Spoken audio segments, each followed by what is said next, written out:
Hey, great. Thanks for coming in today, Craig, to Main Street Studios here in beautiful downtown Woodstock, Georgia. This is the Real Truth in Lending. This is where we give you the real truth of what's going on in the mortgage industry, the housing industry, and sometimes we go off script and talked about stuff completely not in the industry, but. Today, what do you want to talk about today? You know, there's a few things that I actually thought that we could talk about today. There's so much going on out there. Like a couple of the articles that I had actually pulled up were about where the average home price has actually priced out first-time homebuyers. Right.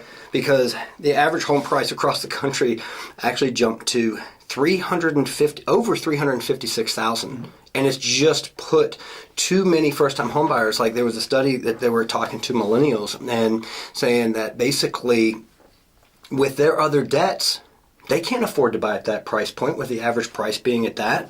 So I don't know. You know, it puts us into an interesting dilemma, and it's part of the reason why housing has cooled a little bit along with the slightly higher interest rates.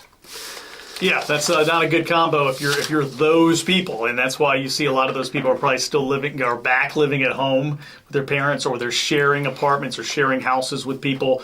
They're not. It may be a while until they're able to enter into the housing market. Yeah, unfortunately, I think that you're nailing it, man. I think it's going to be a little bit, and it's a cooling market. But so here's the thing that I've been running into too, as we were talking about before we started recording, is we went from this really, really crazy market with all these buyers to these buyers kind of like got discouraged and they jumped out, and now we've got inventory as the housing market cools, and the buyers aren't as readily available. Yeah, we're over here with waving flags, going, "Hey, come back to the market." Then these people have had like post-traumatic stress from losing so many deals and making offers that they've given up, and it's very understandable. But now there's inventory out there, so if you're out there and today's October the 11th, I believe. Yep. There's a lot more inventory out there this fall. 12th. Excuse me, the 12th. Pardon me. You may be watching this in December, so it won't matter. But No. I'm just kidding. There's a lot more homes out there to buy, and it should be easier for you if you were one of those those battered shoppers. Absolutely. Now, another article that I was looking at was about what the interest rates have been doing. And for the first time in a while, the average 30-year rates are up over 3% again. And yet, I thought I might put you on the spot here. What about the advertisements whenever you see on television about these rates of 2.25%, and the fact that even though rates do adjust daily, as you and I know, these commercials haven't changed in months? Yeah, I mean, the one lady that you see on there, the VA lady, 2.25%, 2.25%, 2.25%. I mean, that's the biggest trap of all time. I can offer you 2.25%. You may pay 8 points, but you're going to get there. So they can run this commercial endlessly, and still offer that rate. But your closing costs are so much that you can't even buy the house anymore because it'd be more than the down payment.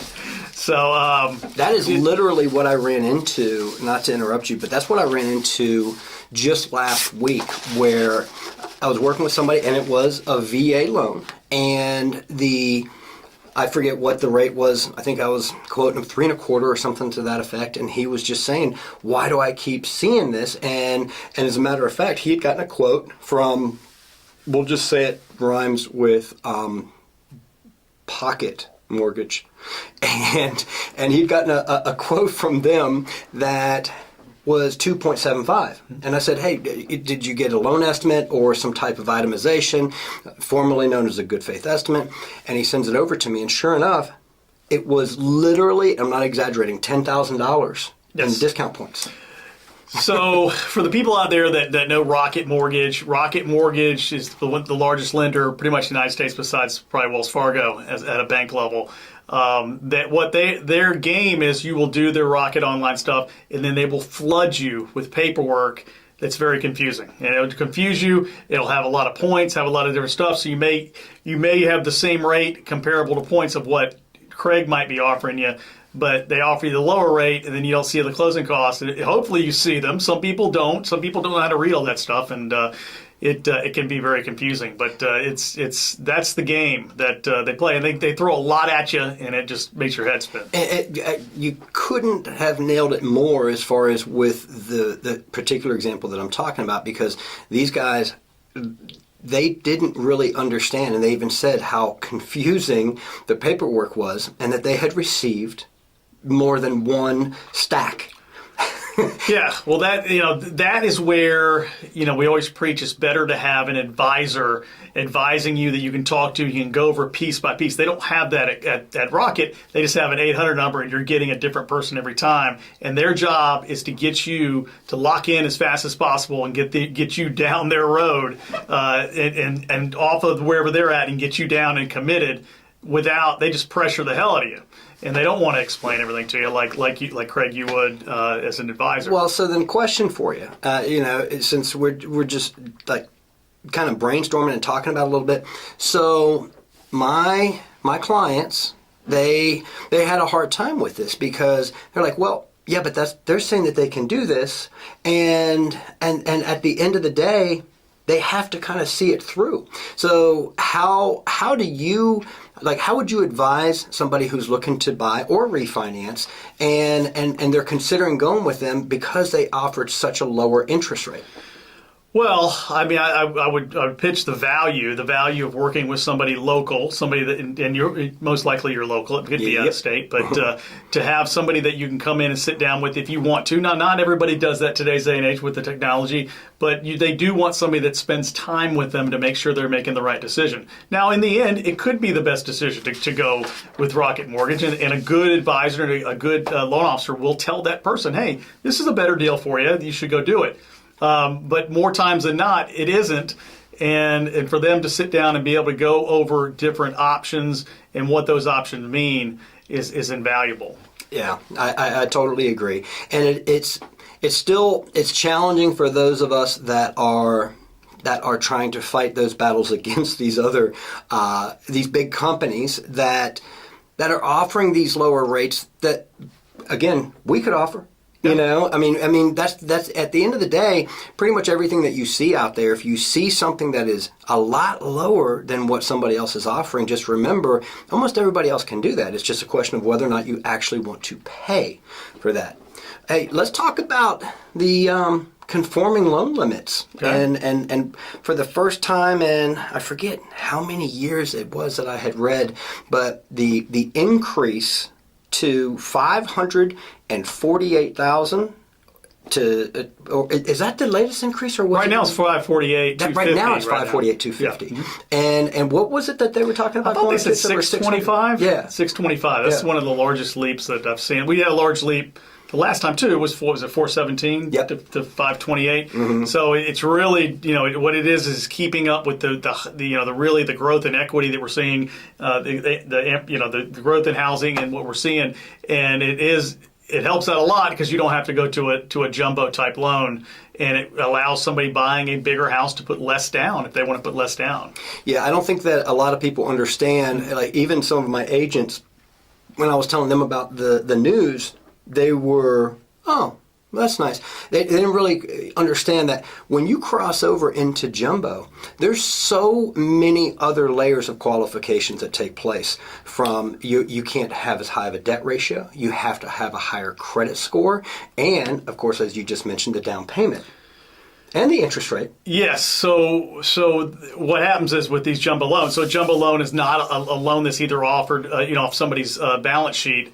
That's not backed by Fannie or Freddie or the government, and it causes extra scrutiny. So you're also going to have a longer processing time, a longer underwriting time, and it's just a harder process to go through and a more stringent process to go through. That when you have a higher conforming loan that are backed by the Fannie and Freddie and the government, it's a lot easier to get those loans through, and that's the biggest selling point to either a buyer or to an agent. Is, hey, you're going to have a lot easier road on this loan getting it closed instead of waiting on these people to get it done. Yeah, absolutely.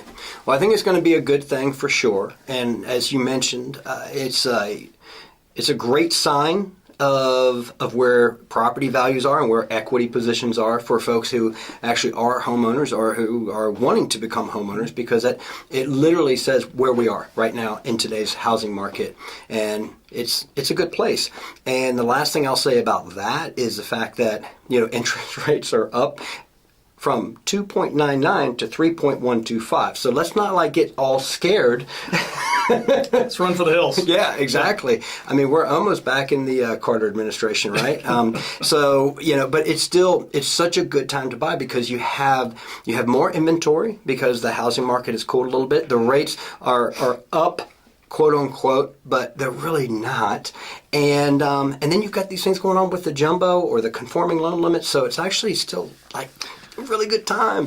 Yeah, it might even be a better time to buy. Yeah. I think with the inventory opening up, things are coming around. You should not wait to buy if you are a renter that really is renting and paying a lot of money to rent, and you could afford to buy. Do not be scared of this market. Do not think that it's going to bust or it's at its peak. It's not at its peak.